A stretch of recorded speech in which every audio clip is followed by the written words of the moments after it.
ನಾನು ಕನ್ನಡ ತರಗತಿ ಅಂದ್ರೆ ಕನ್ನಡ ಫ್ರೀ ಉಚಿತ ಕೋಚಿಂಗ್ ಅನ್ನು ಮದೀನಾ ಕಾಲನಿ ಗುಲ್ಬರ್ಗ ಡಿಸ್ಟ್ರಿಕ್ಟ್ ಲಿಂದ ಕೊಡ್ತಾ ಇದ್ದೀನಿ. ಬಡ ಮಕ್ಕಳೇನು ಕನ್ನಡ ಕಲಿಯಲು ಅಥವಾ ಕೋಚಿಂಗ್ ತಗೊಳ್ಳಿಕ್ಕೆ ಅವರಿಗೆ ಹಣಮೂಲ ಇಲ್ಲದ ಮಕ್ಕಳಿಗೆ ನಾನು ಉಚಿತವಾಗಿ ಕನ್ನಡ ಕ್ಲಾಸ್ ಅನ್ನು ತಗೋತಾ ಇದ್ದೀನಿ. ಅದು ಹೆಣ್ಣು ಮಕ್ಕಳಲ್ಲಿ ಧೈರ್ಯ ಇರಬೇಕು. ಹಿಂದಿನ ಕಾಲದಲ್ಲಿ ಬ್ರಿಟಿಷರಿಗೆ ಯುದ್ಧವನ್ನು ಮಾಡಿ ಕಿತ್ತೂರು ರಾಣಿ ಚೆನ್ನಮ್ಮ ಒಂದು ಇತಿಹಾಸವನ್ನು ರಚಿಸಿದ್ದಾರೆ. ಅದೇ ರೀತಿಯಾಗಿ ಎಲ್ಲ ಹೆಣ್ಣುಮಕ್ಕಳು ತಮ್ಮ ಒಂದೊಂದು ಕೆಲಸದಲ್ಲಿ ಒಂದೊಂದು ಹುದ್ದೆಯಲ್ಲಿ ತನ್ನ ಕಿತ್ತೂರು ರಾಣಿ ಚೆನ್ನಮ್ಮ ಆಗಬೇಕನ್ನೋದು ನನ್ನ ಅನಿಸಿಕೆ ಇದೆ. ಕಲಬುರಗಿ ನಗರದ ಕನ್ನಡ ಭವನದಲ್ಲಿಂದು ಜಿಲ್ಲಾ ಕನ್ನಡ ಸಾಹಿತ್ಯ ಪರಿಷತ್ ವತಿಯಿಂದ ಕಿತ್ತೂರು ರಾಣಿ ಚೆನ್ನಮ್ಮ ಅವರ ಜಯಂತಿ ಕಾರ್ಯಕ್ರಮ ಹಮ್ಮಿಕೊಳ್ಳಲಾಗಿತ್ತು. ಕಾರ್ಯಕ್ರಮದಲ್ಲಿ ವಿವಿಧ ಕ್ಷೇತ್ರದಲ್ಲಿ ಸಾಧನೆ ಮಾಡಿದ ಮಹಿಳೆಯರಿಗೆ ವೀರ ಸ್ತ್ರೀ ಎಂಬ ಪ್ರಶಸ್ತಿ ನೀಡಿ ಸನ್ಮಾನಿಸಿ ಪ್ರಮಾಣ ಪತ್ರ ನೀಡಿ ಗೌರವಿಸಲಾಯಿತು.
ಎಲ್ಲರಿಗೂ ನಮಸ್ಕಾರ.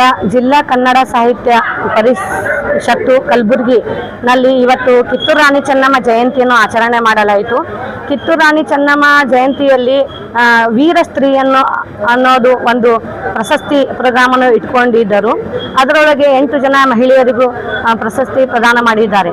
ಅದರಲ್ಲಿ ನನ್ನ ಹೆಸರನ್ನು ಇಟ್ಟಿದ್ದರು. ನಾನು ಕನ್ನಡ ತರಗತಿ ಅಂದ್ರೆ ಕನ್ನಡ ಫ್ರೀ ಉಚಿತ ಕೋಚಿಂಗ್ ಅನ್ನು ಮದೀನಾ ಕಾಲನಿ ಗುಲ್ಬರ್ಗ ಡಿಸ್ಟ್ರಿಕ್ಟ್ ಲಿಂದ ಕೊಡ್ತಾ ಇದ್ದೀನಿ.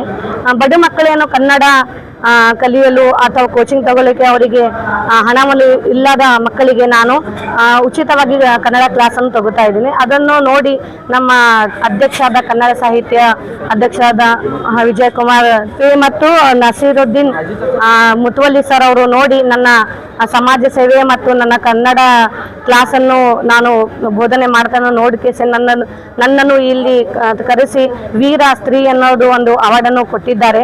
ಅವರಿಗೆ ತುಂಬ ಧನ್ಯವಾದ ಹೇಳುತ್ತಾ, ಹಾಗೆ ನನ್ನ ಈ ಅವಾರ್ಡ್ ಕೊಟ್ಟಂತ ನನ್ನ ಪ್ರೋಗ್ರಾಮ್ನಲ್ಲಿ ನನ್ನ ಗೆಳೆಯರು ಮತ್ತು ಸಹೋದರಿಯರು, ನನ್ನ KKRD ಟ್ರಸ್ಟ್ ಎಲ್ಲ ಮೆಂಬರು ಹಾಗೂ ನನ್ನ ಗುರುಗಳಾದ ಮೈಬೂಬ್ ಸರ್ ಅವರು ನರೋಣ ಇವರು ಕೂಡ ನನ್ನ ಈ ಪ್ರೋಗ್ರಾಮ್ನಲ್ಲಿ ಬಂದಿದ್ದಾರೆ. ಇವರಿಗೆ ತುಂಬ ಧನ್ಯವಾದ ಹೇಳುತ್ತೇನೆ. ನನ್ನ ಈ ಕಿತ್ತೂರು ರಾಣಿ ಚೆನ್ನಮ್ಮರ ಒಂದು ಜಯಂತಿ ದಿನ ಇದು ವೀರ ಸ್ತ್ರೀ ಅನ್ನೋದು ಒಂದು ಪ್ರಶಸ್ತಿಯನ್ನು ಇಟ್ಟಿದ್ದಾರೆ. ಇದಕ್ಕೊಂದು ಮುಖ್ಯವಾದ ಒಂದು ವಿಶೇಷವಾದ ಒಂದು ಗುರಿಯನ್ನು ಇಟ್ಟುಕೊಂಡಿದ್ದಾರೆ. ಏನಂತಂದ್ರೆ ಎಲ್ಲ ಹೆಣ್ಣು ಮಕ್ಕಳಲ್ಲಿ ಧೈರ್ಯ ಇರಬೇಕು. ಹಿಂದಿನ ಕಾಲದಲ್ಲಿ ಬ್ರಿಟಿಷರಿಗೆ ಯುದ್ಧವನ್ನು ಮಾಡಿ ಕಿತ್ತೂರು ರಾಣಿ ಚೆನ್ನಮ್ಮ ಒಂದು ಇತಿಹಾಸವನ್ನು ರಚಿಸಿದ್ದಾರೆ. ಅದೇ ರೀತಿಯಾಗಿ ಎಲ್ಲ ಹೆಣ್ಣುಮಕ್ಕಳು ತಮ್ಮ ಒಂದೊಂದು ಕೆಲಸದಲ್ಲಿ ಒಂದೊಂದು ಹುದ್ದೆಯಲ್ಲಿ ತನ್ನ ಕಿತ್ತೂರು ರಾಣಿ ಚೆನ್ನಮ್ಮ ಆಗಬೇಕನ್ನೋದು ನನ್ನ ಅನಿಸಿಕೆ ಇದೆ.